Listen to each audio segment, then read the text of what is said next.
In the early days of the internet, radical libertarians were scattered, lonely, and faceless. Without direction, they resigned to scour the web, sifting through content providers in a wasteland plagued by YouTube demonetization, Facebook jail, and covert internet censorship. But then, in 2017, the Libertarian Union was formed. Finally, the average Joe libertarian could find a thriving community of independent podcasters and content providers, all in one convenient location. At Libertarian Union, we'll always have the latest news, interviews, discussions, and even movie reviews. With hundreds of episodes and more added all the time, you'll always find something fresh at libertarianunion.com. All right. Let's get fired up here.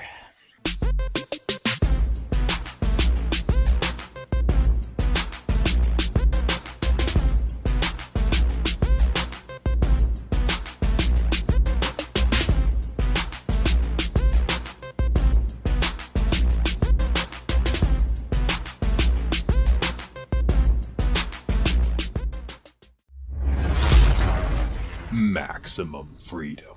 Read. Stay on target. Maximum freedom. Stay on target.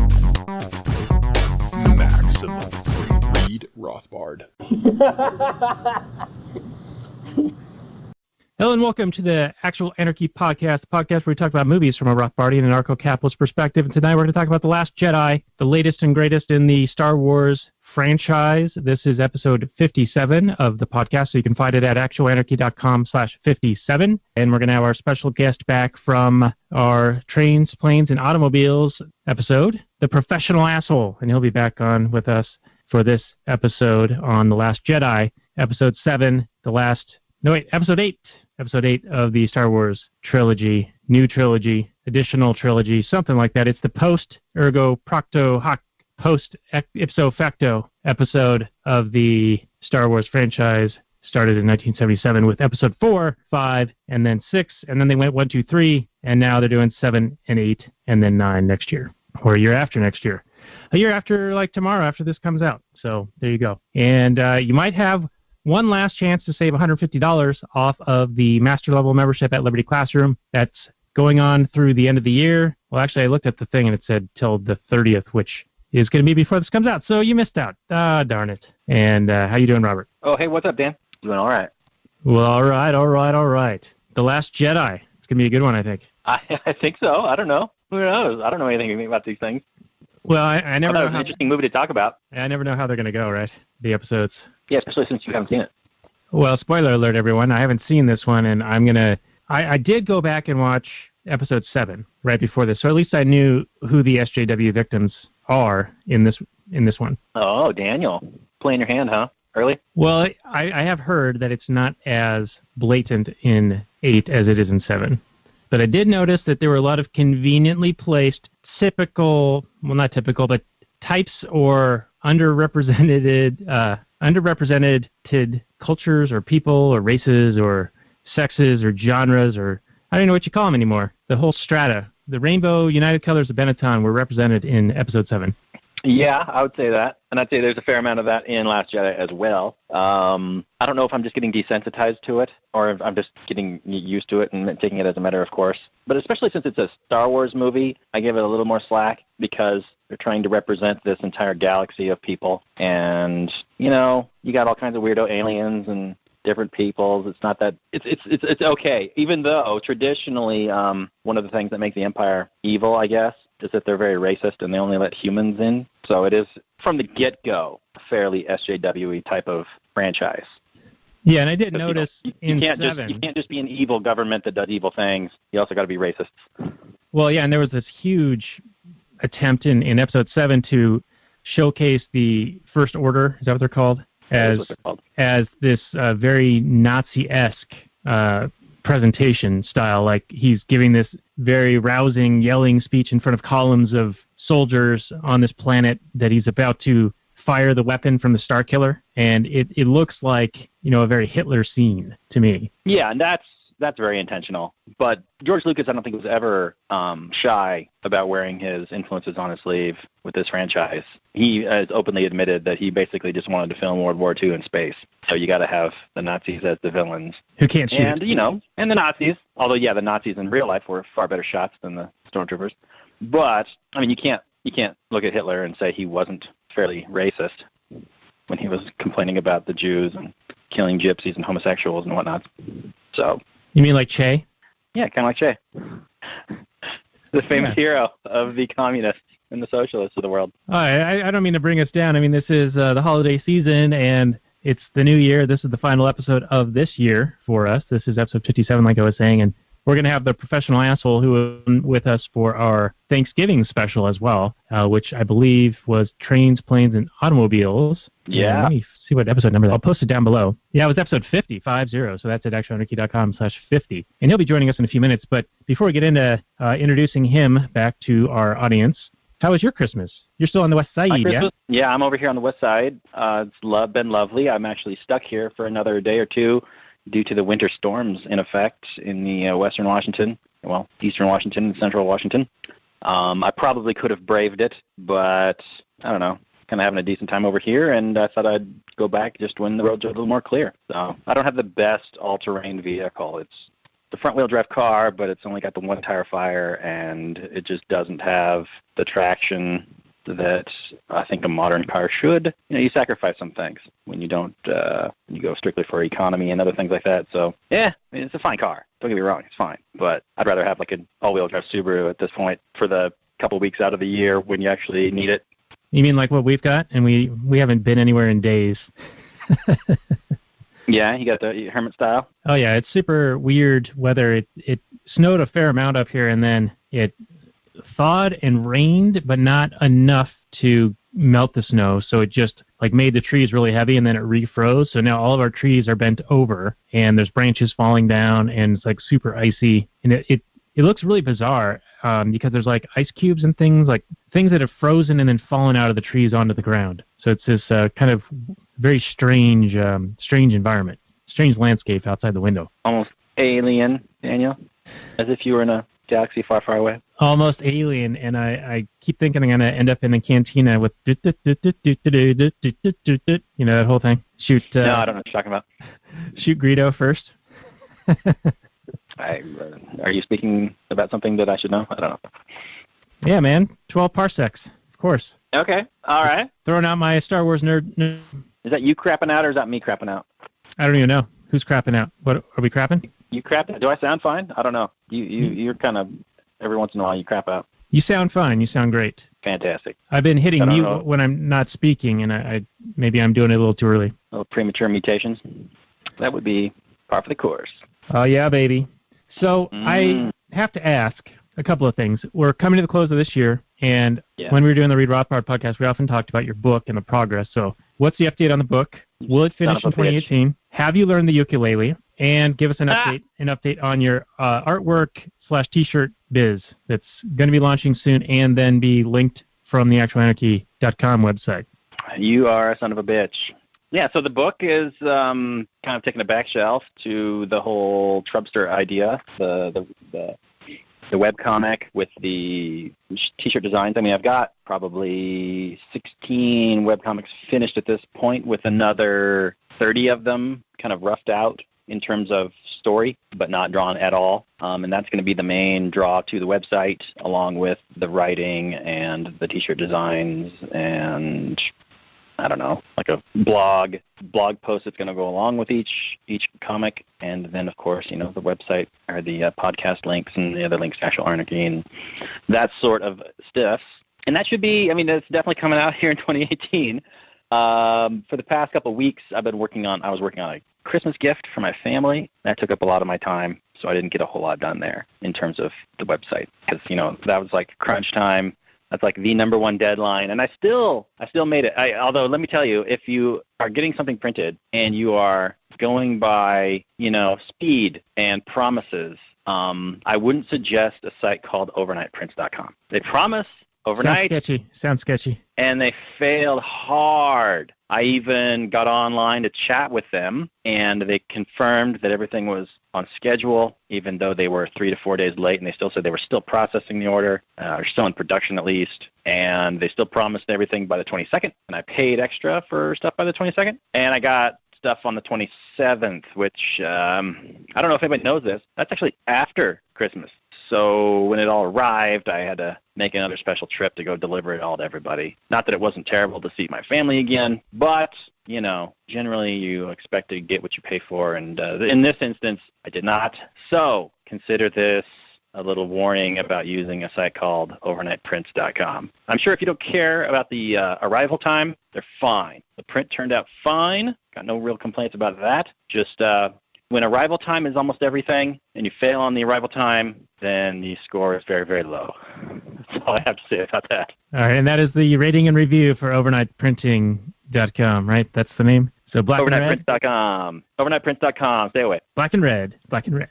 Black and red. Yeah, so how was your Christmas, sir? It was pretty good, man. Having a 4-year-old and a 2-year-old, they just have that joy in their eyes when they see all those presents. And we've got a little gate barrier thing that keeps the kids away from the stairs and the presents. And they kept trying to, like, inch the gate closer and closer so they could sneak a peek. But we did get them to hold out until actually Christmas evening, because we had family come up here, rent a cabin nearby, and we would go back and forth visiting them and then come home for the weekend. And they decided that they wanted to go over there Christmas morning. The girls did, the 2 kids. And so we went there and we said, well, you know, this means that presents are going to be later after we get home. And they were like, okay, it's worth it. So they exhibited low time preference, which was very nice. You know, they chose family over immediate gratification. So I think a lot of the things that we're trying to impart on them are starting to take root. It's very, very sweet. Yeah, that's a big deal. Time preference. I would like to argue that a lot of reasons why a lot of people don't really achieve what they like to achieve in life is due to time preference and choosing the quick, immediate pleasure over the long-term gain. Not that I'm the greatest at it. I'm clearly not. I'm clearly terrible at it myself. But that's something I struggle with all the time. But yeah, I mean, you know, that fixed heroin right now feels pretty good as opposed to that, you know, retirement plan later. Yeah, I would totally agree there. And the other little lesson that we had with the girls is the older one has jobs around the house, feed the cats, help with the dishes, whatever, and she earns quarters for every one of her little jobs. And she's been saving up to get things, and I think I've told some of these stories before, and she had earned enough money to buy her sister a gift a few months ago, and so we saved that for Christmas. And then she said that she wanted to then save up and buy herself this For Real Animals Toby the Talking Tiger, which is like over $100. And we're like, okay, that's a good goal, but you're going to have to work until like May to earn that money.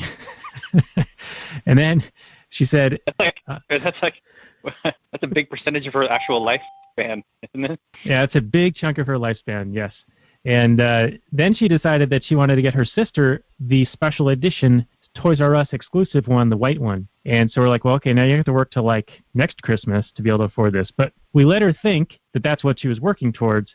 And then, lo and behold, Christmas Day, what does she get? And what does her sister get? The fucking tigers, man. And so now she's been saving this money, and she can now use it towards other ends. And so we're, you know, trying to impart that lesson as well. So it was pretty cute. Trying to teach your children. Unbelievable. All right, and joining us once again is the professional asshole. He was our guest on episode 50, our Thanksgiving special, which was on planes, trains, and automobiles, and also with us a few weeks or a few months prior to that on our 310 Game episode, which was episode 37. You can find both of those listed down below in the show notes page on this one, which is going to be actualanarchy.com/57, where we're talking about The Last Jedi. How you doing there, professional asshole? Yeah, I'm doing real well. I appreciate you offering me another spot on the show. I'm hoping that sooner or later that I might actually make a meaningful contribution. Revolutions are built on hope.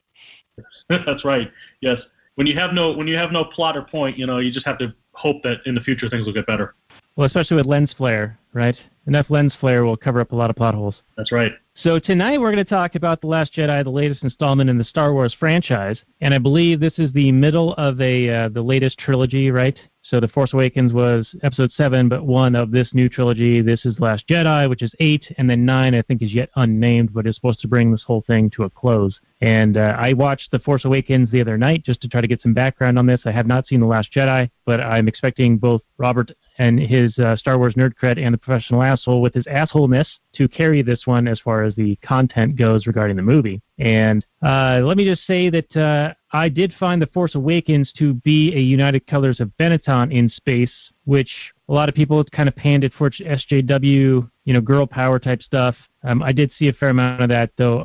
When you were telling me, professional asshole, that the first time I saw it, I would probably enjoy it. I did enjoy it to a point, but there were a lot of holes in this thing. A lot of who's this? Why are they doing this? What are they resisting? Who's the government?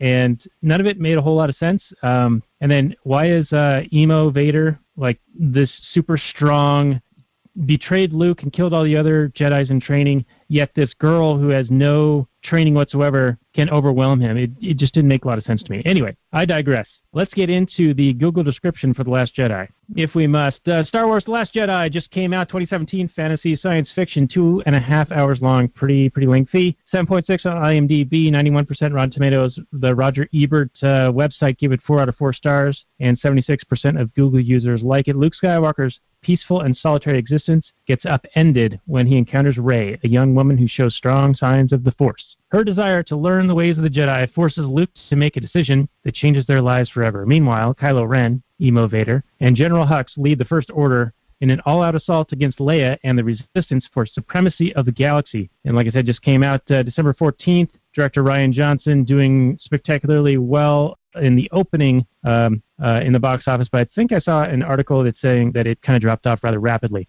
You guys have any information on that and any response on the Google description thus far? Go to Robert. You're talking that the box office is dropping off rapidly, as you said? Yeah. It's matching approximately Rogue One as opposed to matching Force Awakens in terms of its projection for money, which for a main series, you would expect it to be maybe slightly less than Force Awakens, but not matching an anthology offshoot series like Rogue One, which a lot of it has to do with the fact that the critics rating is in the high 80s or maybe 90 now. I'm not sure exactly where it was, but it was close to that.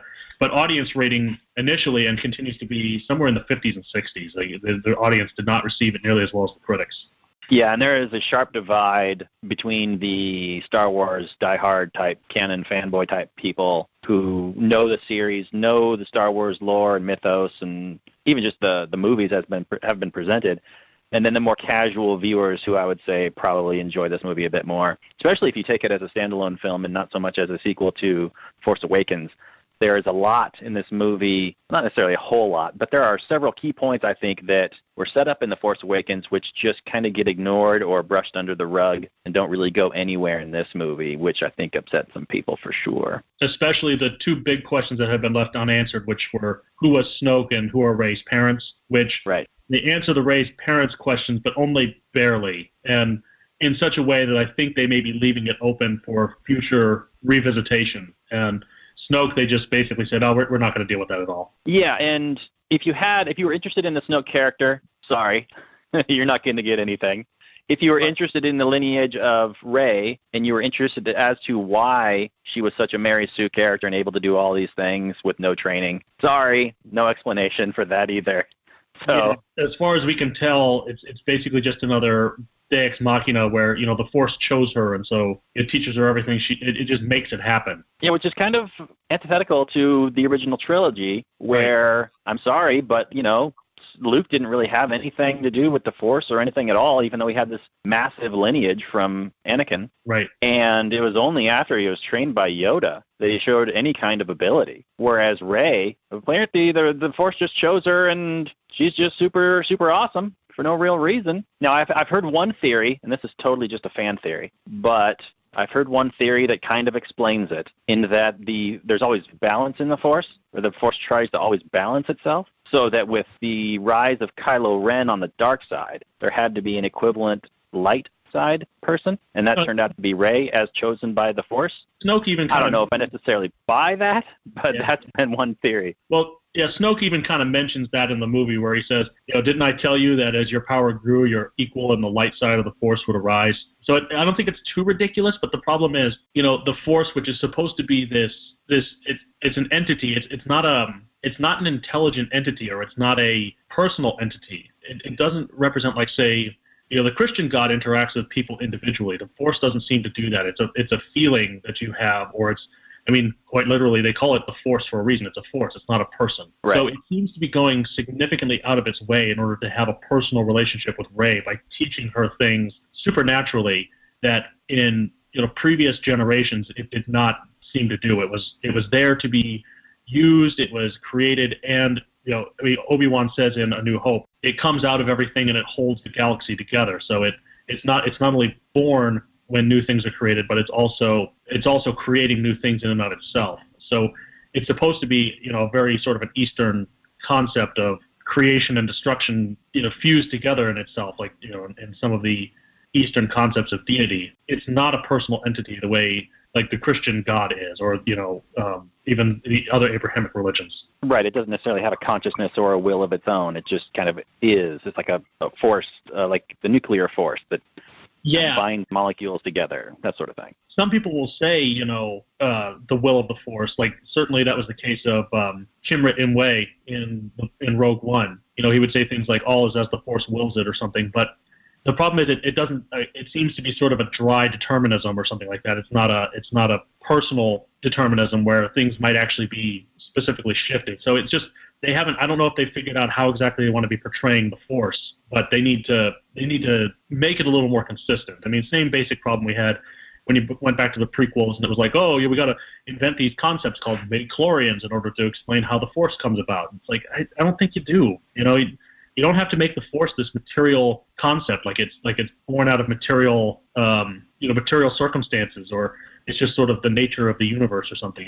It can be supernatural, but then they had to try to walk that back, and it's so far just been a big CF. Yeah, it's getting to be a bit of a mess. Spoiler alert for the rest of this movie. I did like what they did with the Force, though, in this movie. For the most part, the new things that it introduced, I enjoyed them. I know I'm not, and there are people who critique them and don't like them, and that's perfectly fine. All opinions are valid in this area. I actually enjoyed what they did with the Force, but I think there is some kind of danger with when the Force Awakens first came out, and JJ basically just redid New Hope, and everybody kind of complained that it was a reboot and that sort of thing. It didn't tell us anything new or anything really too particularly interesting. And then Rian Johnson is like I don't know exactly the story of what happened with this movie, but he seems to have just been given more of a full reign, or a free reign, to kind of write his own story and take what he thought was interesting with The Force Awakens and play with those toys, and then kind of ignore and leave the things he didn't find interesting away, like, as of course, with Snoke and Rey's parents and that sort of thing.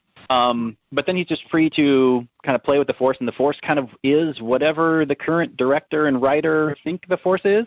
And, if you're telling a complete, story from one end to the other end and have the Force just radically change, I would see how it would throw people off for sure and get things a bit messy. Yeah, I agree with what you say there. And maybe we should go over and say what we liked about the movie first. You say you liked the portrayal of the Force, even if you thought it was inconsistent with previous movies. Yeah. I like the idea. Well, so let's tell.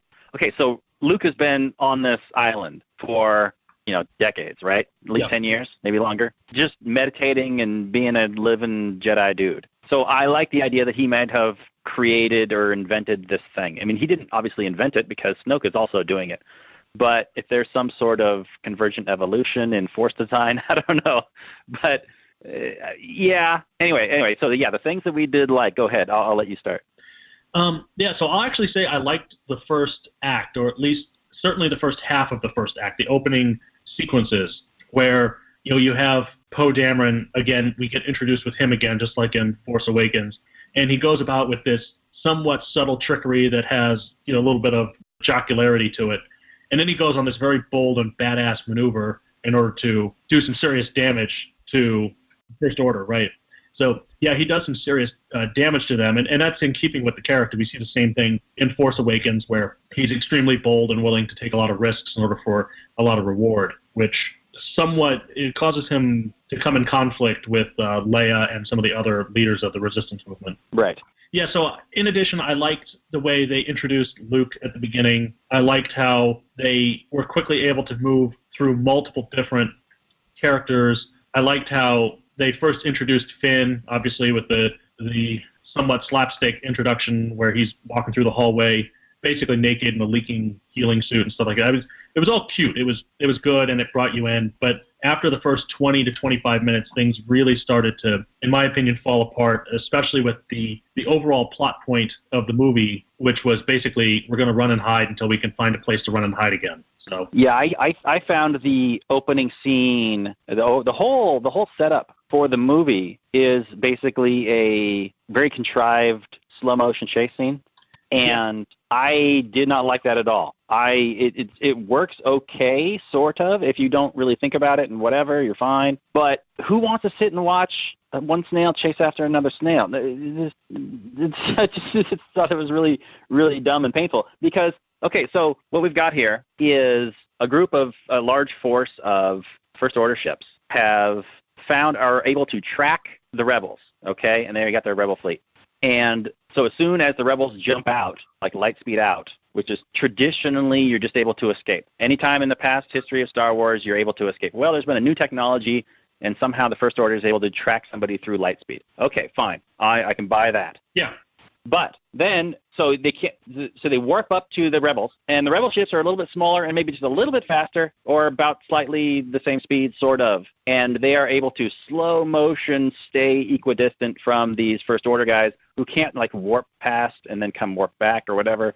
But it turns out that they're shooting them, and the laser blasts are hitting this big ship, but they've put all their power into the back shields, and the lasers just aren't able to blast it. Okay, so what you really have is just they're waiting for them to run out of gas. Yeah, no, they literally say that a few times in the movie. They're just waiting for them to run out of fuel, and it's like, thank God they found ways to have divergent storylines off of that, because if that was the entirety of the story, I mean, people would just got up and walked out. Yeah, as a Star Wars movie, you never really want to. I mean, it's one thing to really bring in resource management into a story when you got a limited amount of resources and it builds tension and that sort of thing. But in a Star Wars movie, you've never, and maybe I'm being guilty of declaring this a Star Wars movie or not. I'm sorry if I am, but oh well.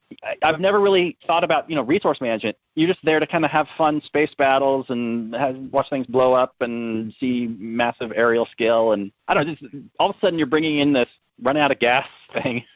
And that was just a big letdown as far as plot devices go for me. Some people might have liked it. That's fine, but yeah, it was never really brought up so. It was never brought up so directly in any of the other movies. I mean, it was a concept, but it was just shrugged off. Like, if you go back to Empire, one of the reasons why they have to go to Bespin is because the Millennium Falcon is damaged, and so they have to go get repairs. So, I mean, there's resource management in The Empire Strikes Back, but it's not like it's not like a 5-minute talking point like it is in this movie. Yeah, exactly. They also introduced that in Rogue One a little bit, where they're mining something from the village that they destroy. Yeah. Oh, yeah, they're mining the crystals. Right. Yeah, resources do exist in this universe. It's just, it felt weird to me and not exciting is my big issue with it. It's fine if your plot is going to revolve around resource management, but make it exciting. This is the First Order strategy. We're going to chase them for 17 hours until they run out of gas. That's it. I'm trying to think of other movies that have resource management as a major plot feature. The only ones I can think of are not really all that fantastic. Like if you ever saw that movie Reign of Fire back in like 2002 with Christian Bale or something like that. The Dragons? Yeah. Resource management was a major consideration for that movie. There's a movie called The Martian, which is a huge resource management movie, right, where he's trying to survive on Mars and grow crops and stuff, and that was actually pretty damn interesting. Yeah, so I guess Speed. that's the way along with it then. Yeah. And Speed. Speed, yeah, sure. I mean, any of those heist movies where they're trying to get away. Now, this also, how you guys have described this so far, it sounds a lot to me like a police tactic in the O.J. Simpson slow speed chase. That's exactly Los what it Angeles. was. They were just slowly chasing O.J. down the street. That's what it was. And they make up for it by sending out Finn and his new girlfriend, whose name I can't really remember. Rose? Rose. It's Rose. Yeah, exactly. Okay. They send those two off to go basically find somebody that might be able to disable the First Order ship. And Right. they do this, they go Well, out. The problem is it ends up failing, like, almost immediately. Yeah, and the whole sequence for me was really painful and dumb, and it reminded me of the prequels. So I hated that entire sequence. You could have First of all, moved the entire second act and just gone straight into the third act, which almost was broken into 2 parts. well, yeah, the first act or the second, the whole casino sequence accomplished nothing. Right. And you could get rid of it entirely. And in fact, I would appreciate it if they had just there's like a fan edit that cuts out the Finn and Rose storyline entirely, because for the first part, I didn't find their chemistry to be at all that attractive. I thought they were just kind of bland. I didn't prefer, like, I think John Boyega is a decent actor and he can be good, but I didn't find their chemistry to be anything interesting at all. I felt like it was forced towards the end, their chemistry. Oh, yeah. Oh, man, with the kiss and everything. I was like, what are you doing? No, it was I thought he was all into Rey after the Force Awakens action. Yeah, apparently not anymore. I guess they want they're building Rey to eventually, be some sort of a monk type character where she doesn't have any strong emotional connections, or she only has friends or something. Yeah, so let me explain how the reason behind the whole casino situation. So Leia, there's a pretty interesting scene where Kylo Ren has been admonished by Snoke, and he's like, take off that stupid helmet, and he smashes it, and he's angry, and he gets in a TIE fighter, and they go out and they attack the rebels. And apparently TIE fighter blasts can go through the shields, but these big giant cannon blasts from the Star Destroyers can't, for some reason. I don't know why. Don't ask me why. It doesn't make any sense to me, but that's the way it is.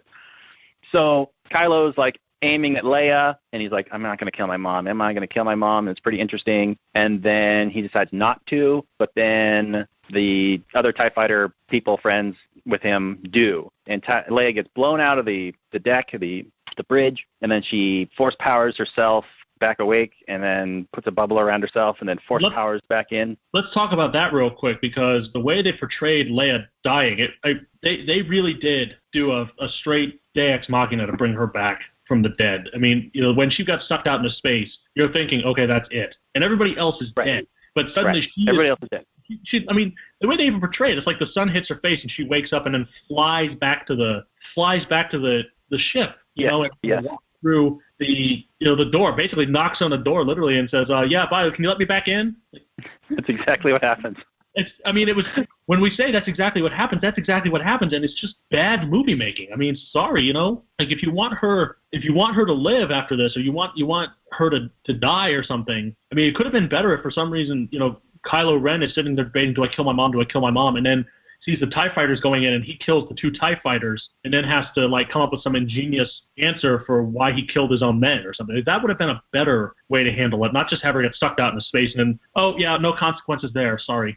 Yeah, I was desperately hoping as I was watching that scene for him to get angry at the other guys shooting his mom, and for him to blow them up, and for there to be trauma and conflict there. I wanted there to be more meat, more juice in that situation. But this was something we'd never seen Leia do before, but it's also been a long time since we've seen Leia, and we know that she's force sensitive and that sort of thing. But it was really weird and awkward. They killed Admiral Akbar, but then she survives for some reason, even though we've seen Jedi, they can die. They can get blown up and blown out into space, and they die, just like people. They're not like these super invincible superhero characters. No, be careful. Right. So if they can just Superman themselves back and put force bubbles around themselves, and they don't have to breathe, and it's okay, who cares? I mean, she does force herself back in, and then she's kind of out of commission and is in sort of a coma for the rest of the movie, or not the rest of the movie, but for the second act. The rest of the act, yeah.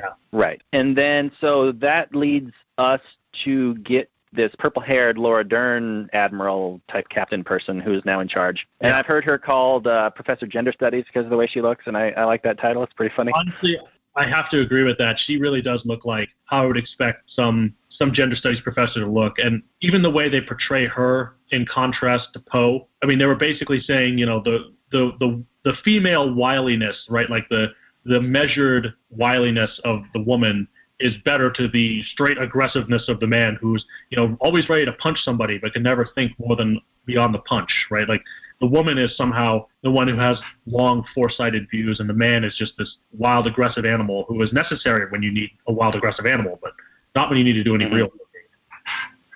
Right. So what we got there here is, we got the situation where they really don't. They're in dire straits. They can't jump out because then the Empire will just be right on their tail again. So they have to come up with some sort of plan. And Poe's has a legitimate question. He goes, what's the plan? We got to have some sort of plan. And Professor Gender Studies, she's just like, I don't have to tell you anything. Yeah, just get out of here. Hiding. We're going to run and hide until we can run and hide again. Yeah, we're just going to keep going. Just keep going. And he's like, well, that sounds really dumb. So I'm going to have to come up with my own plan. When she could just tell him what the plan was, and then they could have done that. Because it turns out she does have a plan, but she just didn't want to tell him for some reason. Probably because the writer wanted to have this dumb second act. Well, and it's a fairly straightforward plan, too. I mean, it's not exactly hard. It's the plan is, get far enough until we can get to a base that's fortified that they won't be able to penetrate, which, of course, ends up also not being the case. Right? Right. So it's just, every time you think there's a solution, they say, oh, wait, no, that actually isn't the case. It's like the never-ending cliffhanger where, in the first 2 seconds of the next show, they solve the problem, Deus Ex Machina. I hate that. I despise it. It's bad movie making. Yeah.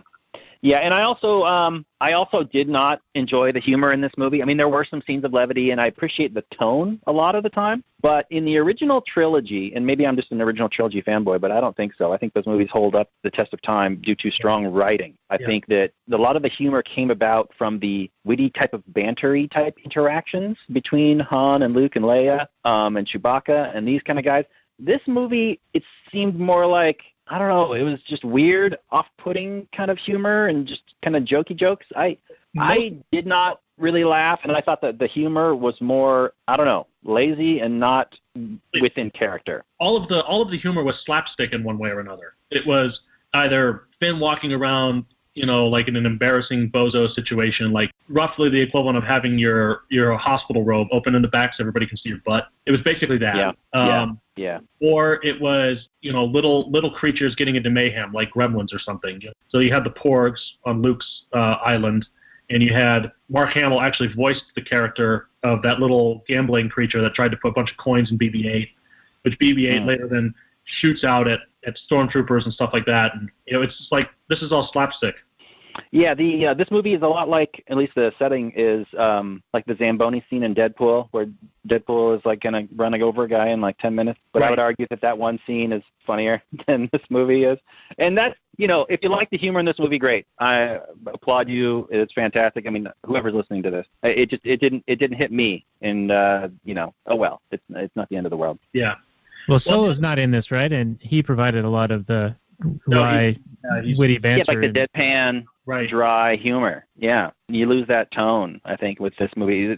There are no like strong, funny, like just sarcastic, dry wit characters left anymore, and it's unfortunate. Well, the other thing I really didn't like about the movie is the fact that there's basically no character development among any of the characters. Right. With the possible exception of Luke, and we'll have to address that in the way they portray him, because that's my biggest beef with the movie. Well, there were options, or there were many points where we could have had a good Kylo Ren character development. We could have, and we didn't. They set it up about three times, and we had nothing. I actually thought that Kylo Ren was well portrayed by the actor. I thought he did a great job, but every time he had a chance to develop as a character, there's like, no, we're just not going to do that. Yeah. Like, well, why not? Why not? It'd be so much more interesting. Yeah, I agree. And the backstory they gave him, where they actually started to show it, was actually, I thought, fairly decent, and they went poorly with it. I mean, because the whole point was, like in Empire and Return of the Jedi, truth can somewhat be dependent on perspective, and so you understand why Kylo distrusts Luke, and you also understand why Luke sees Kylo as a bad guy, and then you see the truth, and you're like, it's somewhere in between. I mucho big time enjoyed that. I thought that was fantastic motivation for Kylo Ren. Yeah. It's a little bit contrived, but you know what? If you're making a movie, you got to have something like that. I did enjoy, the idea that the single event happened, and they both had their slightly different perspective on it, and that's what led to this whole conflict. I thought that was fantastic. But back to Finn, I mean, he's basically the exact same character. In the first 10 minutes, he's trying to run from his, whatever you want to call it, duties, or he's trying to make good for himself, somewhat at the expense of others, which, so he learns nothing. And then by the end, he's willing to sacrifice, just like in Force Awakens. So it's a repeat of his character story arc. Rey is still a complete Mary Sue. She comes in awesome. She comes out awesomer, with nobody having taught her anything in between. through a vision, just like in Force Awakens. So it's just like, if you can't develop a character, why should I care? Which was the major critique everybody had for Force Awakens. It's like, Rey is literally a goddess. She just walks in. She already knows how to kick ass. She's better at running the Millennium Falcon than Han Solo, who's been doing it for 40 years. She's better at everything than everybody. So why do I need to fear her? What does Luke have to teach her? And the answer, as I had joked with some friends, maybe a year ago, or back when Force Awakens come out, what does Rey have to learn from Luke? She's too awesome as it is. And apparently the answer was nothing. I said back then she has nothing to learn from him, and apparently they were like, yeah, she's got nothing to learn from him. Well, wasn't the whole point of getting Luke was the whole plot of The Force Awakens? Yeah, and it ends up going nowhere. Like, it's just the whole movie is basically setting up a problem and then not answering the problem. Not just with Snoke, not just with Rey's parents, but with Rey's character development, with Finn's character development. The whole plot of the movie is basically, there's a big problem, and we have a solution for it that is purely Deus Machina, or the solution that we develop for it is taken away the second we create it. It's truly disappointing for that. All right, let's talk about Snoke a little bit, if we may, because he's introduced in The Force Awakens, right? He's never been in any other movie, right? He might have been in some of the comics or the novels. I don't know enough about it, but to me, it looks like I'm watching this movie, and I'm like, why the hell is Lord Voldemort in my Star Wars movie? Right. And, yeah, he, again, the same problem with this movie is that they've built him up to be this extraordinarily powerful Force wielder. He can slap Kylo Ren around like he's nobody. He can slap both Kylo Ren and Rey around like he's nobody. And yet the way he dies through complete subterfuge, and it's literally the flick of a switch. I mean, Kylo Ren's just sitting there manipulating Rey's lightsaber so that Snoke doesn't notice it, and suddenly, click, oh, he's dead, see you later. I mean, it's the same problem the entire movie is, that the problems are built up and then solved in 1 second with no resolution. Well, I had that same problem in The Force Awakens when Kylo Ren was able to do super awesome force-wielding stuff against people, and he was all menacing with his voice and the voice modulator and his get-up. He was like, a new Vader. But then he becomes this total pussy when he talks to Snoke, when he interacts with Rey. Like, he can't do anything. And anytime he's in a fight with somebody, except for the final battle, he's super weak about it. I mean, even the janitor guy was able to fight him off fairly well. So I don't understand, like, how Kylo Ren is supposed to be this super badass who killed all these other training Jedis, and Luke is fearing him, and he's like, oh, he's the next Anakin and all of this stuff, and yet he's like super weak when it all boils down to it. And he's also been like highly trained both by Luke and by Snoke, and yet Rey can just resist him, and it just doesn't make sense. Yeah. Welcome to the new trilogy, sir. Which is why people wanted an explanation as to how Rey was able to do this, and apparently there is none, and why it's leaving a lot of fans frustrated, for sure. Yeah, when we first meet Rey, I'm like, oh, she knows the Millennium Falcon. She's the next Millennium Falcon person, like Lando got to drive it. She gets to drive it. She's the new Han, but I guess she's the new Han / Luke / Yoda / Mace Windu / Superman. Anything you need her to do, she can do it, no problem, no difficulty. And for that reason, it's an extremely boring movie. I cannot connect with Rey. It's like, okay, let's watch her, beat everybody up on set and then somehow cry about it afterwards. Like somehow there's a problem. I mean, Anyway, very disappointing.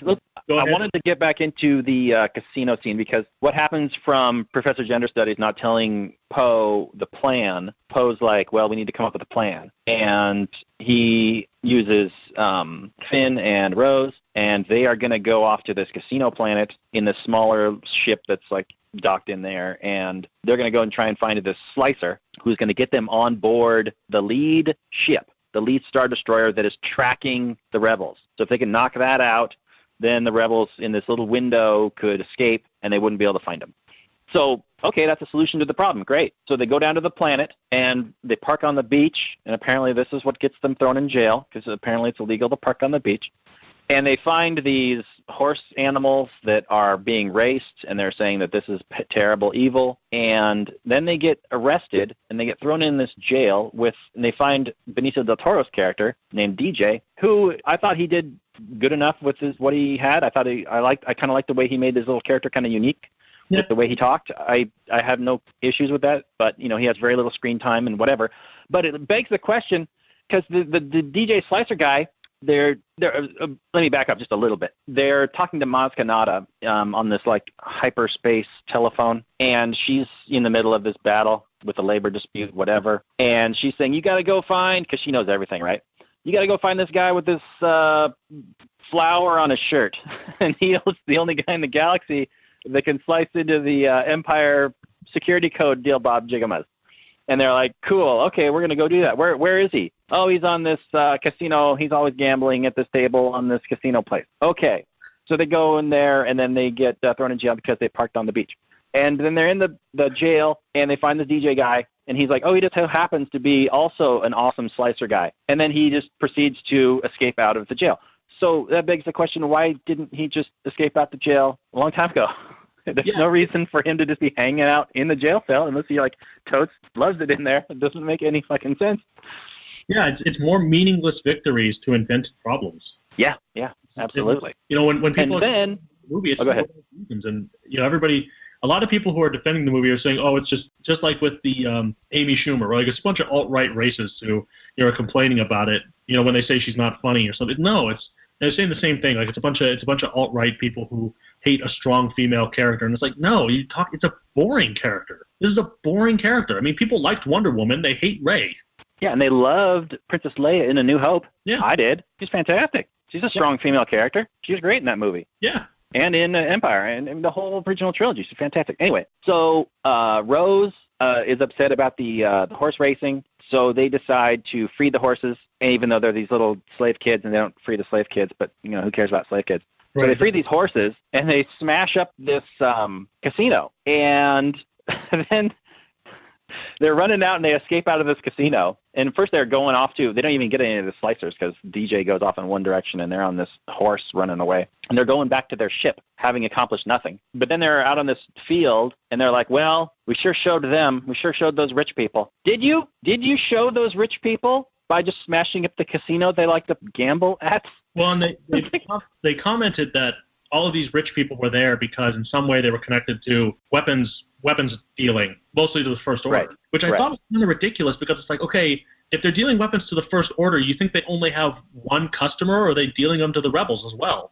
And if they're dealing them to the Resistance, I mean, that brings up another economic question. It's, if you only have warring factions in the galaxy, who's doing the production? I mean, there has to be production in order for war to be perpetual. You can't just, and I know the Empire had some slave labor going on, but ultimately, you have to have productive economic activity in order to be able to finance war. So somebody's got to be doing that. Somebody's got to be making the weapons, but not just the weapons, but rebuilding the cities and making the food and, creating all this wonderful technology for people to be able to jump millions of light years across a galaxy in order to be able to take infinitely long trips down to, a matter of minutes or days. Yeah. So I think it was just another quasi-Marxist critique of the wealthy. Like, they make money by hurting people. And it's like, you sure about that? Because I'm pretty sure they're making money by producing things that are worthwhile to people who can afford them. Yeah, look at all the technology that even the poorest people are able to afford. Right, yeah. Pretty damn amazing. So, I don't know. It's very, very annoying to hear them just throw that in there. And, I'm especially disappointed because Rian Johnson had, prior to this movie, I mean, he did Looper, which I was okay with. I thought it was an okay movie. But he wrote wrote and directed three of the best episodes of Breaking Bad, which, were quite good and very heart-wrenching. And I was looking forward to this movie quite a bit based on what he had already done, and I didn't like any of it. No, Breaking Bad is a lovely show. I've enjoyed that entire series. That is disappointing for sure. If you remember the episode about the fly in the lab, he did that one. Oh, yeah, sure. Mm-hmm. And the other one that he did one other one that's not as well known, but the other one he's really well known for is what's considered the pinnacle of the show, which was Ozymandias, I think third or fourth to the last episode, the one where after Hank dies, Walt now has to deal with the aftermath of trying to get his family out, but his family just says, no, enough, we now hate you, and he loses everything that he fought for. He loses his money, he loses his money stolen from him, all that stuff, when he eventually steals his daughter and has to have that somewhat gut-wrenching moment where he hears his daughter calling for mommy, and he leaves her in the fire station and calls his wife in order to alleviate her of guilt by confessing to everything and taking all the burden on himself.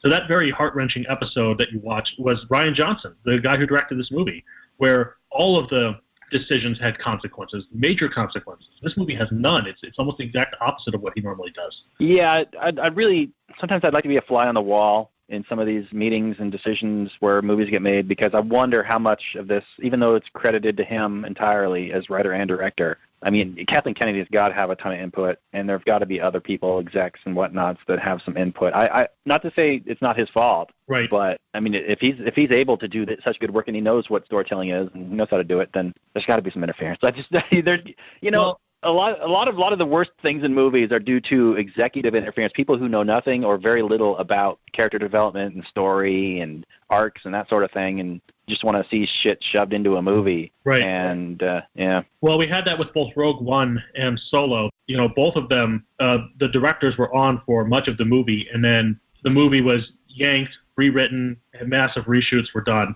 In the case of Rogue One, I can't remember the director who was first on, but he was replaced by a guy named Gareth Porter. And likewise with Solo, they originally had the guys who directed Lego Movie, and I can't remember what else they did, but it's Chris Miller and Phil Lord, and they got replaced by Ron Howard. So apparently the execs are having a lot of influence, seemingly for the negative, in how this is getting done. Yeah, it's really unfortunate. End product often is never a better thing. It's often, most often, just suffers. I'd much rather see a singular director's vision than some amalgamation of just so many cooks just in the kitchen, just throwing everything they can at the screen. And same problem they had with Justice League too. Very unfortunate. Yeah. So anyway, they're down on the planet, and they've dealt their blow to the man, and they're feeling good. And then here comes DJ, who has stolen a ship. And so then they're back into the fight and the fray, and they go in, and DJ is able to slice in and hack in, and then they just all get captured. And so, okay. And so then it accomplishes nothing, that whole plot, and they aren't able to disable the tracking mechanism long enough for the rebels to escape. Right. And this leads to a pet peeve of mine in movies. So Finn and Rose are getting executed by Phasma and her executioner type people in this hangar on this big ship. And at the same time, the rebels are evacuating off of their main ship while they're kind of cloaked. Apparently they're cloaked, and there's some sort of cloaking device, and you have to do a specific scan in order to see these like escape ships. And that was like the big plan. Meanwhile, Professor Gender Studies is going to turn around the big ship, the sole remaining rebel ship, and this is like a big moment in the movie, and I thought it was beautiful, but there are a whole bunch of economic implications to this idea that Ryan had, and she warps, or, goes to light speed right into the First Order fleet, okay? And it's this beautiful scene where the silence, the sound cuts out, and it's all shot really prettily, and so this raises multiple issues. First of all, I'm going to talk about the little dumb issue that bugs me, and then we'll talk about the big issue that changes everything in Star Wars. So the little thing that bugs me, Finn and Rose are getting executed. All of a sudden, the hangar bay is destroyed and on fire from this warping, the lightspeed thing. And everything's on fire. And shit's going to shit. And there are dead people all over the place, stormtroopers and blah, blah, blah. And Finn and Rose are like, okay, sweet, we can escape in all this chaos. No, you can't, because Phasma and a couple of dumb stormtroopers are like, we don't care that everything's burning and on fire. We're not going to grab a fire extinguisher or whatever the equivalent Star Wars thing is. We still have the high preference of executing these two rebels that mean nothing. I mean, maybe Phasma has it out for Finn. Okay, I can grant you that. But doesn't she care about her own self-preservation? Doesn't she care about trying to save, the tens of thousands of other stormtroopers and people that she knows and cares about on the ship? No, they don't. So what they care about is having a big dumb fight scene between Finn and Phasma where Finn just almost immediately kills her. And she falls to her death, and she's like a dumb nothing character where she just looks cool, and then she immediately dies. Yeah, right. Anyway, that bugs me when you're doing a thing, but then something of way more importance happens. That should take your attention away from that. Anyway, I know it doesn't work narratively, for the narrative, they want the story, and I understand that and whatever. But in the real world, when all of a sudden the house starts burning down, you either, you care. You either get out of the house or you help put the fire out. You don't, anyway, whatever. So, I'm hoping we can talk about what ends up being my biggest pet peeve for the whole movie, which is the portrayal of Luke. Okay, but before we get to that, we have to talk about the light speed bombing, essentially. So this one ship, with the light speed effect, it goes out in a cone, and it takes out all these first-order ships. One medium-sized cruiser type, well, it's big, but not nearly as big as like a Star Destroyer, right, is able to take out, 10, 20 first-order giant ships? Yeah. Not entirely, but, it's like massive destruction, okay? Massive destruction from this one thing.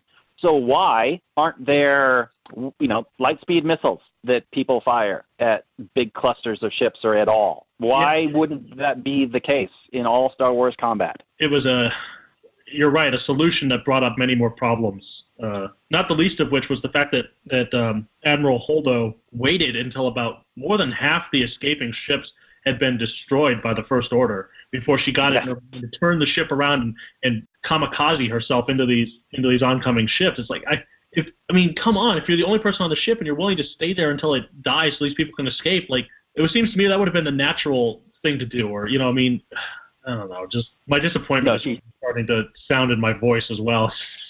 How many times she like it? Right, she should have gone immediately, because almost more than half, or way more than half. It's it was almost artificial in that they wanted to get the number of rebels down to the amount that would fit inside the Millennium Falcon, because that's what happens at the end. Everybody can cram into the Millennium Falcon.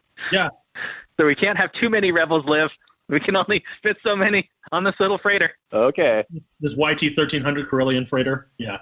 Yeah, that I think that totally changes all Star Wars space combat. It would just be massive, widespread people, little fighters firing light-speed missiles back and forth. This goes back to, why didn't they destroy the Death Star that way? Just take a ship and launch it at the, have one person willing to kill themselves, launch it at the Death Star. Or have somebody put a brick on the gas pedal and take off. Yeah, have it be a drone.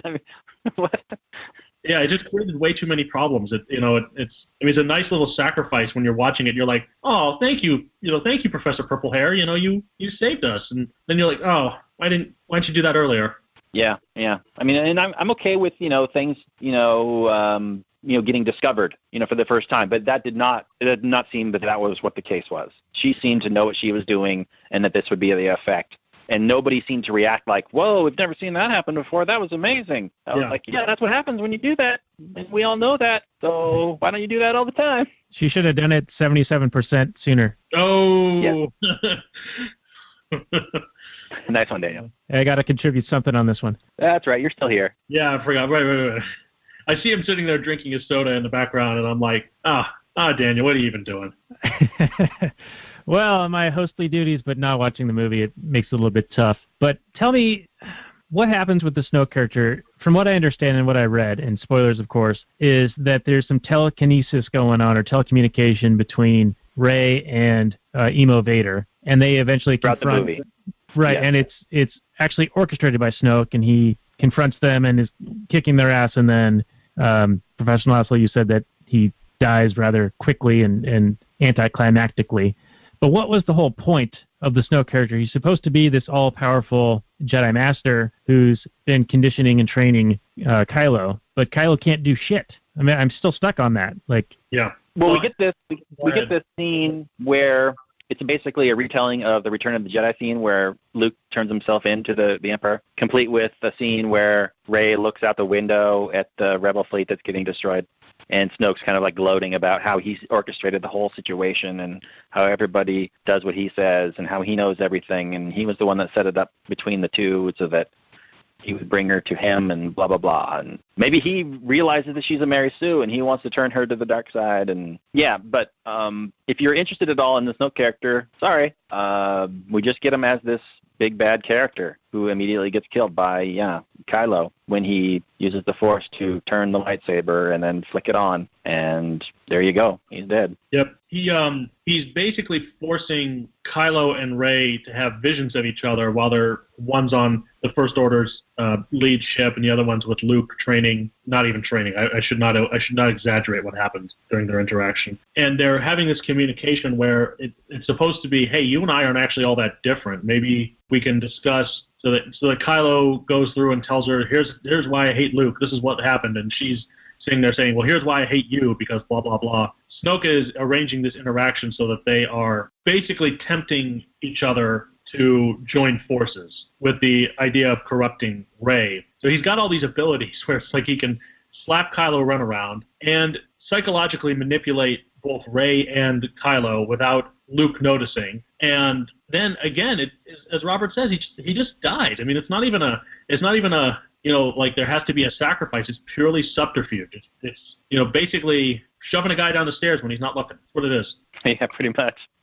So here's the scene, Daniel. So yeah, Snoke has got him it's basically a throne room situation, and he's surrounded by these Crimson Guard guys, and he orders. What does he? Doesn't he order Kylo to kill her? Isn't that what happens? Yeah. And so instead of killing her, Kylo turns the lightsaber that's sitting on the side of his chair and kills Snoke instead. And then the two of them, Kylo and Rey, battle against the Crimson Guard guys, who are actually pretty good and actually have the Jedi guys on the back foot a little bit. It's almost like, oh, okay, so Rey's can't do everything perfectly, but she's still holding her own against these massive killer stud guys, which is like, really? But the two of them it's actually a pretty good fight. I thought it was a pretty good fight, but then at the end of the fight, when they're all dead, all the Crimson Guard guys are dead, there's this chance for Kylo to have some character development and to maybe join up with Rey and have the two of them become more like gray Jedi and be in between these two, forces and do something interesting.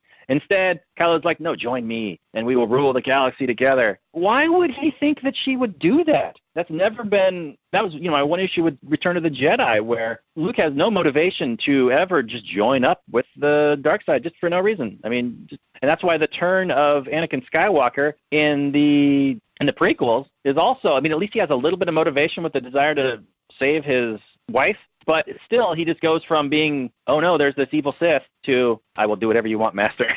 Yeah. Like, what's going on in the Jedi's with the Forces and the turning evil? It just seems to happen in an instant. It's senseless. So how are they able to get away with all of this? I mean, you've got these executives and these focus groups and the pandering to a bunch of different groups and then trying to embed these, I guess, messages of like the rich or bad. And is the resources thing like potentially an environmentalist green watermelon message? I guess my point is like, do they have so much brand cachet that they can spend freely and still make $1 billion on this thing? Yeah. Like, are people going to watch it anyway? Got brand smash. And it's just become like a thing that nerds everywhere are going to see, whether they really on an individual level like it or not. Like we had an article recently. With this movie. They'd have to do quite a bit for quite a while, I think, to not make a profit. Yeah, but asshole, what do you think? There was nothing in this movie, especially the way this movie ends, that led me to go, man, I got to see the next movie. The big rebuke to Disney is going to be that, as opposed to making $2 however many billion that they made on Force Awakens, they're probably going to be stuck at somewhere between $1.2 to $1.3 billion, if you had to ask me, which is a 30%, maybe a 40% reduction in what they earned. But of course, it doesn't matter on a $200 million budget. In order to be profitable on $200 million, they only have to bring in $400 or maybe $450 million. Things would really have to slide downhill quite a bit for that to happen.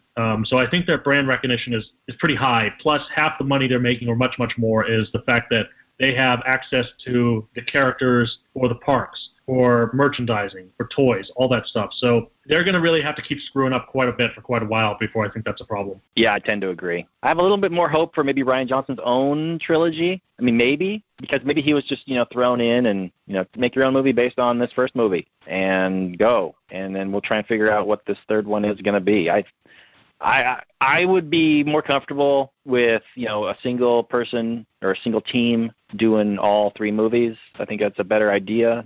But So, Peter Jackson, this thing. Weird way to do it. Well, at least you have a singular vision, good or bad, not just like some kind of weird mess where one guy picks up the baton after the other guy's handed it to him and go, do what you can with what you got in the short amount of time you have. I mean, It's honestly, weird. I would think that if you're planning a trilogy, you'd sort of have it penciled out. You'd have this plan, and you'd break it down. Okay, this is movie 1, this is movie 2, this is movie 3. Whether it's multiple directors or not, but you get them all in the room, and you say, okay, here's the overall plan. Fill in with your own vision where you will.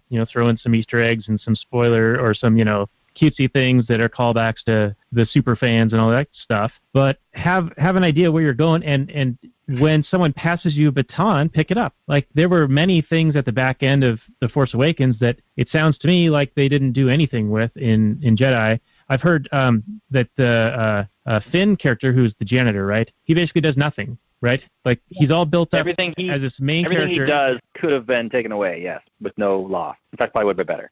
Yeah, and you think him turning from being a stormtrooper, that would have been an interesting thing. And I suppose it was in Force Awakens, but they don't really do much with it. They just show him on his first mission, not able to, kill innocents and basically defect, right, or go AWOL. Right. And then he kind of stumbles around like a dork.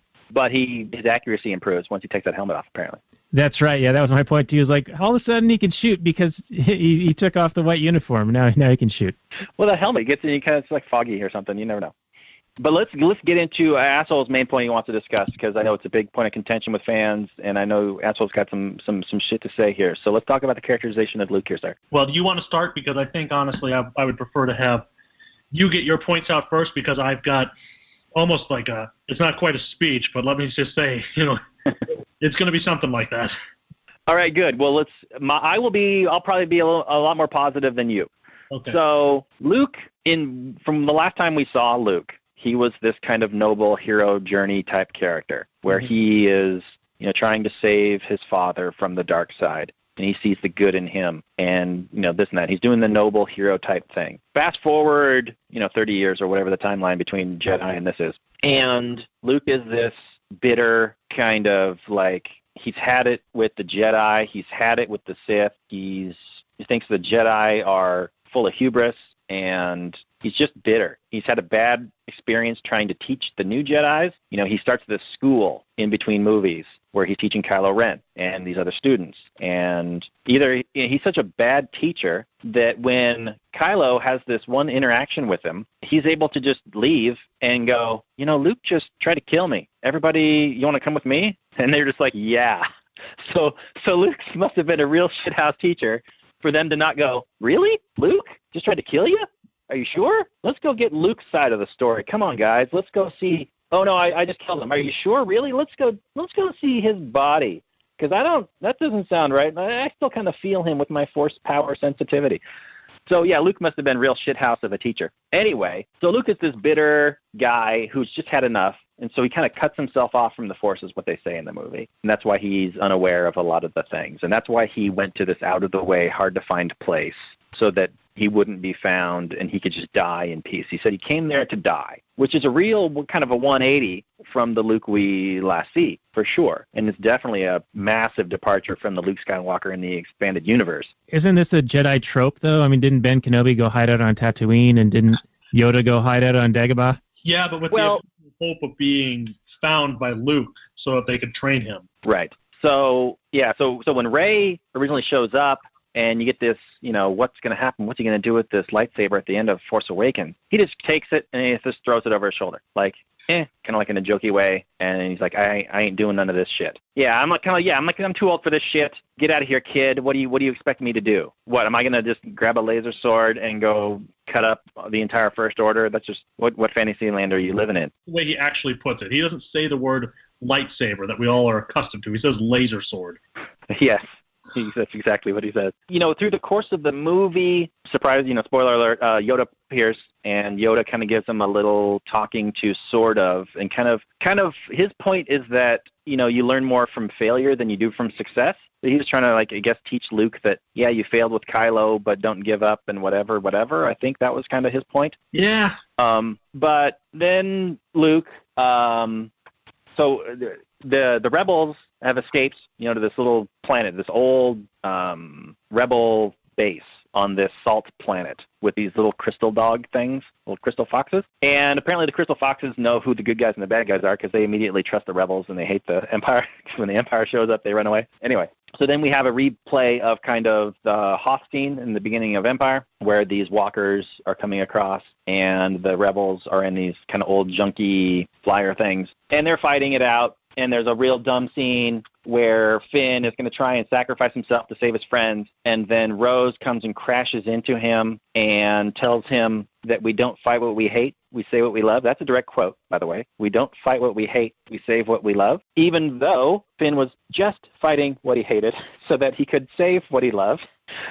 It just doesn't make any sense if you think about it for 2 seconds. It's a Disney trope, believe in yourself, you have it in you, who cares? It's all the same crap. Yeah, it's pretty bad. Anyway, so then Luke Skywalker shows up at the 11th hour, and shows up, and then Kylo's there, and he's like, kill that guy! And they train all their blasters on it, and Luke's like, dusts himself off. He's like, that was nothing, son.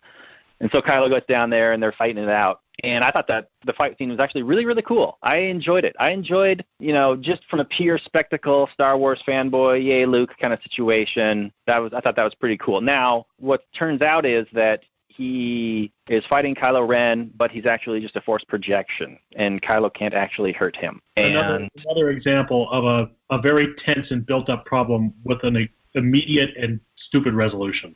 Yeah, this is a recurring theme with this movie. There's kind of a problem, but then, don't worry about it. He's just a Force projection. Now, from a kind of a badass standpoint, that's where I enjoyed it. I enjoyed it from the point that Luke Skywalker was here schooling this kid on some new Force power that he had kind of mastered, and that Kylo still had a lot to learn, and he could still get his, essentially shown up. But all it really does is buy time, I guess, for these few remaining rebels to run through this base and run away and get in the Millennium Falcon and run away. And then, spoiler alert, the effort from doing this, Luke just fades away, Yoda style, and dies.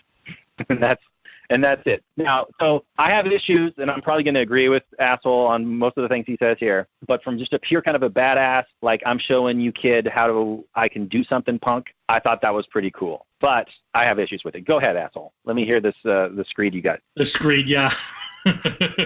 Well, my big problem is that you mentioned the phrase, the hero's journey, which was a well-known phrase if you're talking about movies or mythology or storytelling. But it's actually originally a book written by a guy named Joseph Campbell, who was an acolyte of Carl Jung, the psychiatrist and philosopher to some varying degree. They were presenting heroes and all hero stories as inherently coming from one sort of mythos base that's meant to teach us a quasi-religious psychological understanding that's meant to help better our lives. And for many in the libertarian community, Jordan Peterson is a well-known Jungian. And he's a big follower of Jung, and Jung has a lot of interesting wisdom to give, although I disagree with him on the basis of his philosophy, I'll really call it, and his psychiatry. Nonetheless, if you were to listen to him and listen to his wisdom, you'd be shocked at how helpful you would have it be.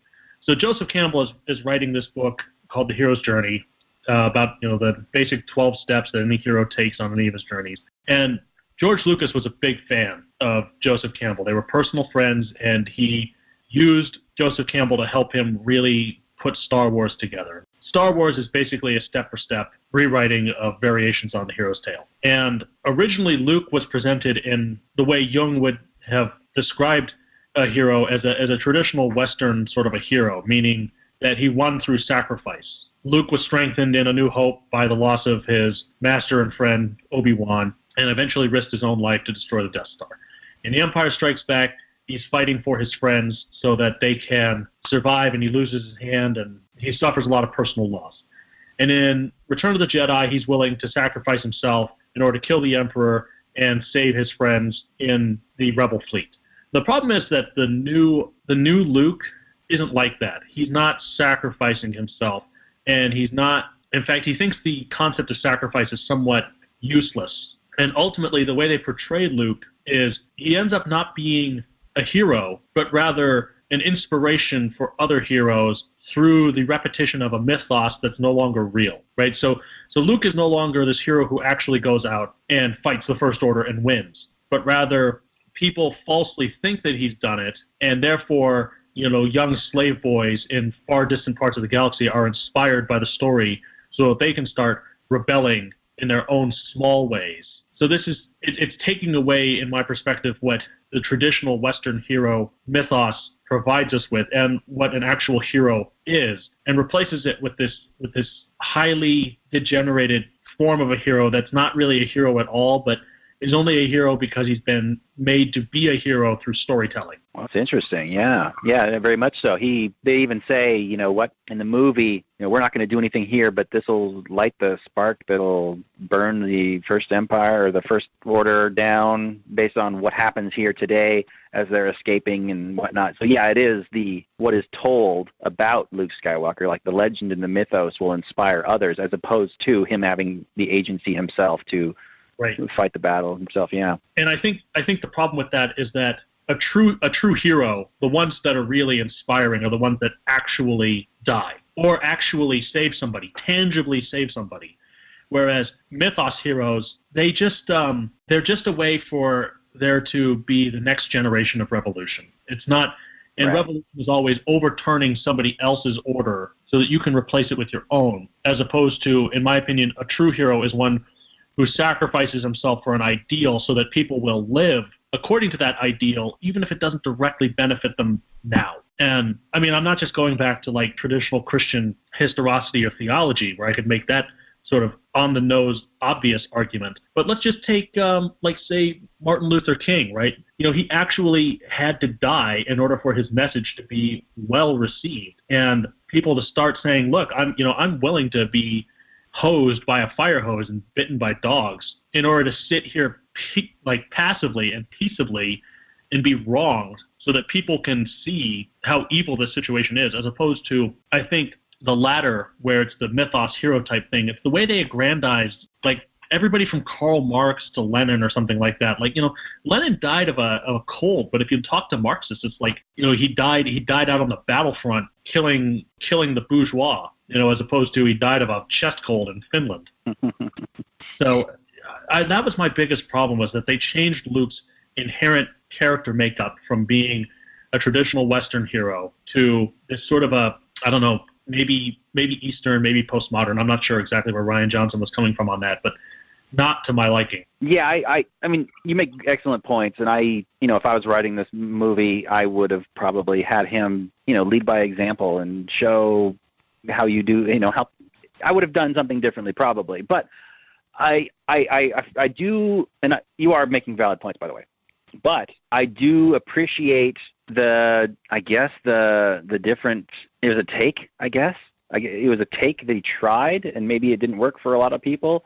But at least it was a creative decision made that he found interesting. And it's interesting that Mark Hamill didn't appreciate it, but I think he still acted the shit out of the role. I think he did a great job acting. I don't think that Carrie Fisher did such a great job acting, but she also hasn't been an actress for her entire career. She's been more of a writer, so it's hard to fault her for that. Whereas Mark Hamill's been a pretty dang amazing actor throughout his entire career. But yeah, I think it. Well, yeah, you just make good points. You make good points, but I still enjoyed the characterization, even if it wasn't, the traditional Western style of hero, or if it wasn't, what we came to expect from a Luke Skywalker. I know a lot of people have sworn off Star Wars, hate the Star Wars, think Star Wars is dead now, all because, this isn't my Luke, or hashtag not my Luke, or whatever. But I appreciated that they at least tried something different. Now, whether it was handled super great, I'll leave that up to other people to decide for themselves. But I did enjoy it for the most part. In fact, I'm still giving this movie, despite all the things we've said, I'm still giving this movie a positive review because I did enjoy it. You anarcho-communist bastard. Yep, big time, loving it. I'm sticking it with you, and I'm going to give it a black and red. You can enjoy it all you want. Your ANCOM bullshit. I don't know. Unfortunately, I was really disappointed by the movie on almost all levels. I mean, the first time I saw The Force Awakens, I was just like, oh my God, it's Star Wars again. And my eyes lit up. And then, I left the theater and I was like, yeah, it was pretty good. It was all right. And then I saw it a second time and I was like, oh man, this is actually really not good at all. Ouch. And then I was sitting in hoping, oh man, I hope Rian Johnson fixes it because I really liked what he did with like Looper and Ozymandias and blah blah blah. And then I watch it and I'm like, oh no, this is so bad. Oh. Now do you think your expectations are too high? Because it is just kind of like this kid space opera star movie. Yeah.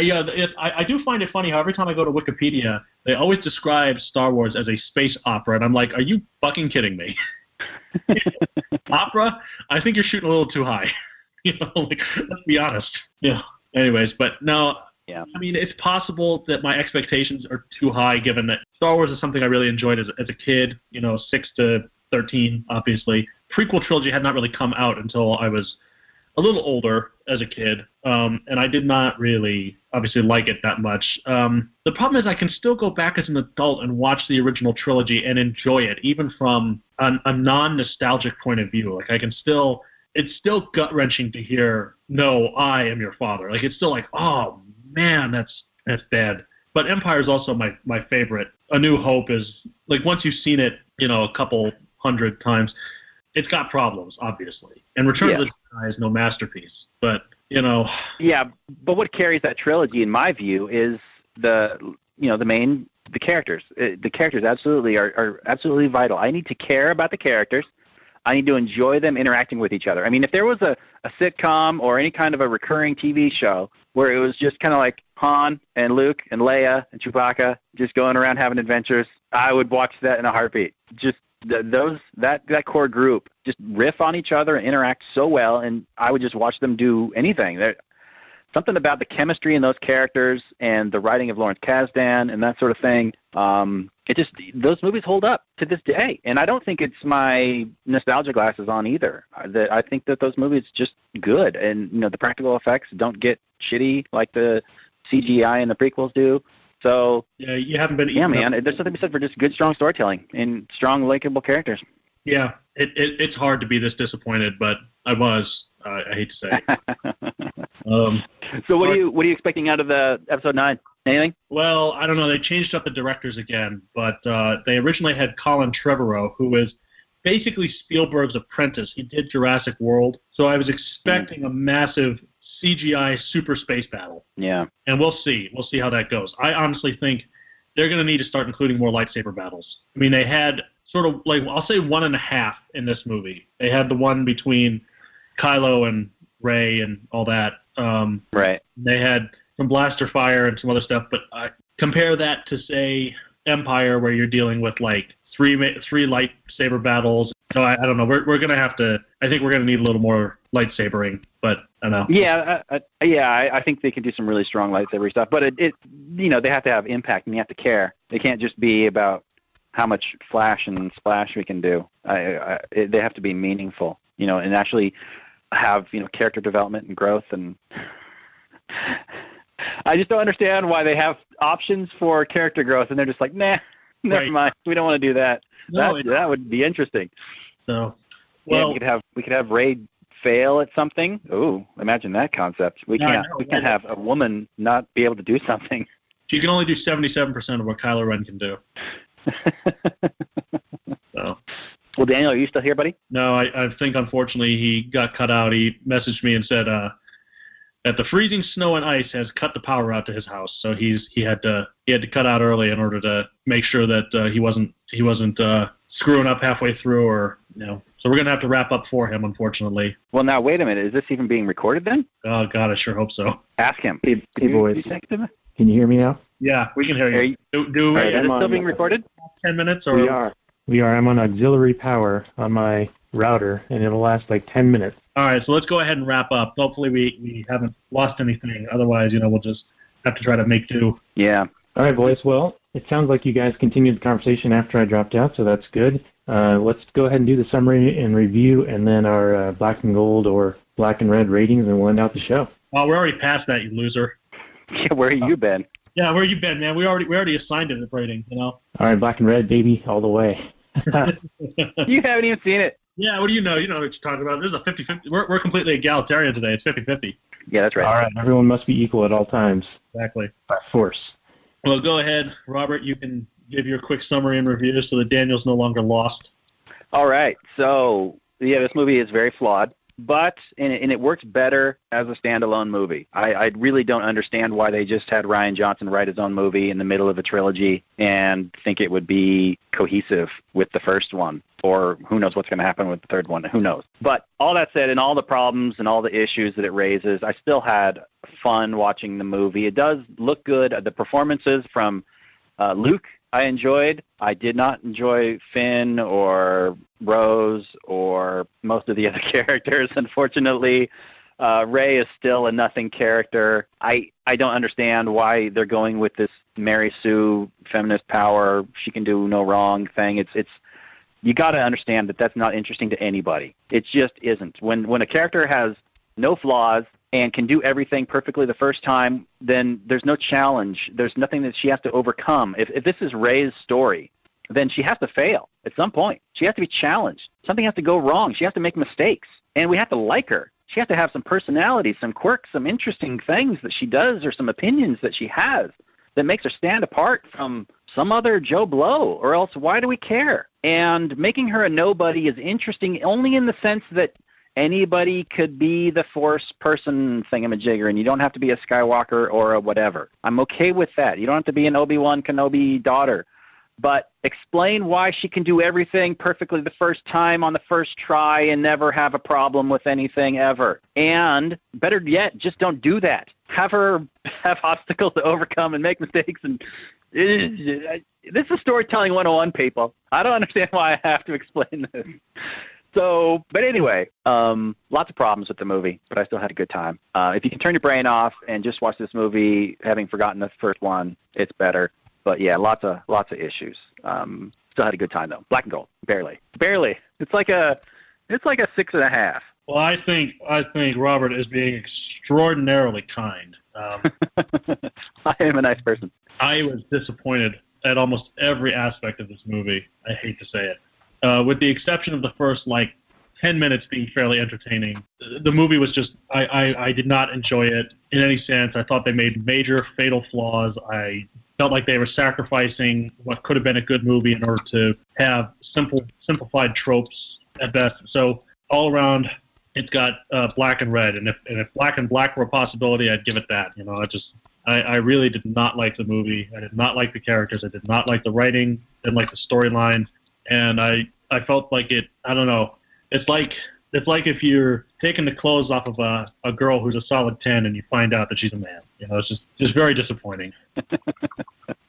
So you don't like Adam Driver as Kylo? Because I think he's good. Yeah, I just don't think they're giving him enough to do, having him do interesting things. Adam Driver as Kylo is fine. The problem is the Kylo Ren character himself is just not, they're not developing him appropriately. So it's right. You're right. You're winning the 5-yard sprint.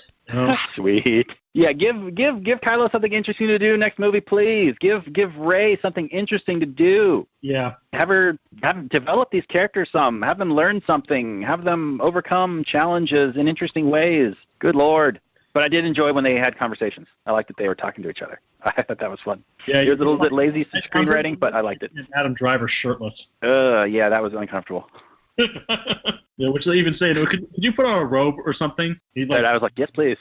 Yeah, sure. Please cover that up. Anyway, Daniel, that'll do it, I think, buddy. All right, boys. Well, hey, thank you so much for carrying this episode, Robert, and the professional asshole. Apologies for the technical difficulties as a result of the inclement weather that is both keeping Robert on the west side of the mountains, but also has now cut my power. So, freezing rain, heavy branches, and I guess power lines don't mix too well, much like Rian Johnson and the new Star Wars trilogy, so far anyway. I don't know if this is one I'm going to run out and see. I'll probably wait till it's on Vudu or Netflix or something along those lines. I did just buy the first 6 movies on the Vudu, and I think I'll stick to probably just episodes 4, 5, and 6 for the most part, especially 4 and 5, because those are, of course, the top 2 most well done. And per our conversation with Mike C. on our previous episode, it sounds a lot like A New Hope was saved in the edit, and I'll post that little presentation down below on our show notes page, which can be found at actualanarchy.com/57, where we're talking about The Last Jedi, on the Actual Anarchy podcast. Happy New Year to everyone. This is our last episode of the year. It's a bit of a train wreck like we previously had been doing for most of the year. I think we got a little bit more professional as we progressed along, but here we are back at it again. And I guess my resolution for next year is going to be to up our game even that much more. And I think we're going to get into Get Out and The Ghost in the Shell on some upcoming episodes.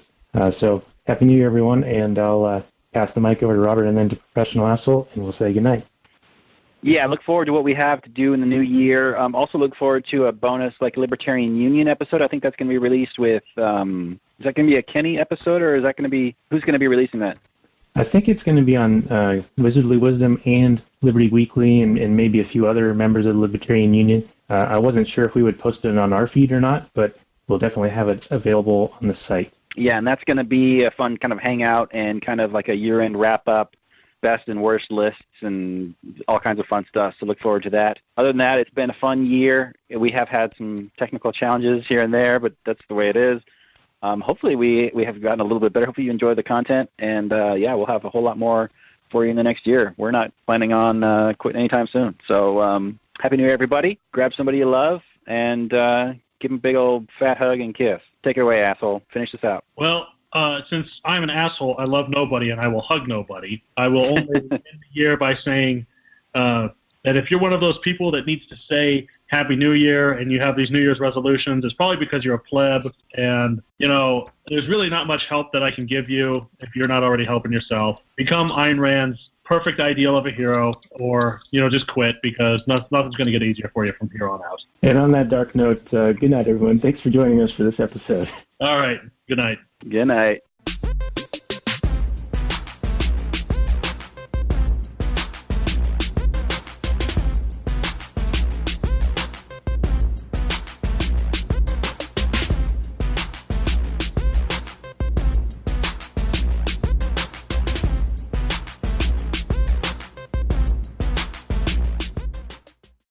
The Chipmunks.